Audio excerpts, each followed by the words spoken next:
Gisaway sa magsuong si Davao City Mayor Baste Duterte ug 1st District Congressman Paulo Duterte ang grupong One Sambayan. Human nakadawat matud pa og report nga gibaharan sa mga grupo ang mga nasod nga andam modawat sa ilang amahan nga si kanhi Pangulong Rodrigo Duterte sa higayong maaprubahan ang request alang sa interim release niini. Ani report ni Argil Relator. Nasa nuclear warhead. Kung wala, hilom sila. Because they cannot threat any country if you do not have military power. So, shut up, you idiots. Kini ang sugyot ni Davao City Mayor Baste Duterte sa giingong grupo nga mihatag og warning ngadto sa nasod nga mudawat o galing maaprobahan sa ICC Pre-Trial Chamber 1 ang hangyo alang sa interim release sa iyang amahan nga si kanhi Pangulong Rodrigo Duterte.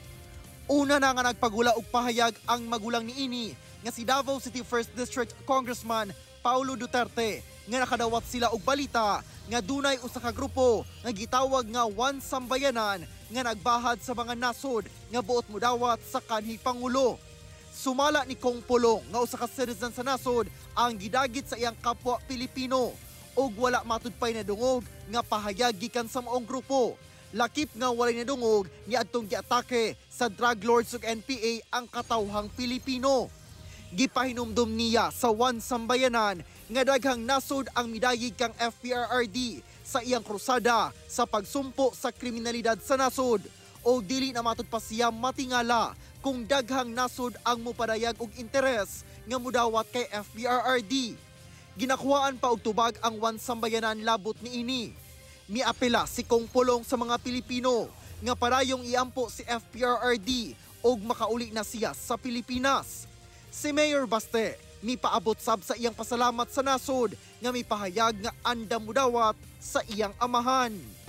Kung ginsa man itong nasod, thank you in advance for accepting my father. If ever that will happen. But still, kung wala man, since pulisugot na ka, I will not forget this. Sa karon, ginapaabot pa ang desisyon sa ICC sa hangyo ni FPRRD alang sa iyang interim release. Ako si Argil Relator. One Mindanao.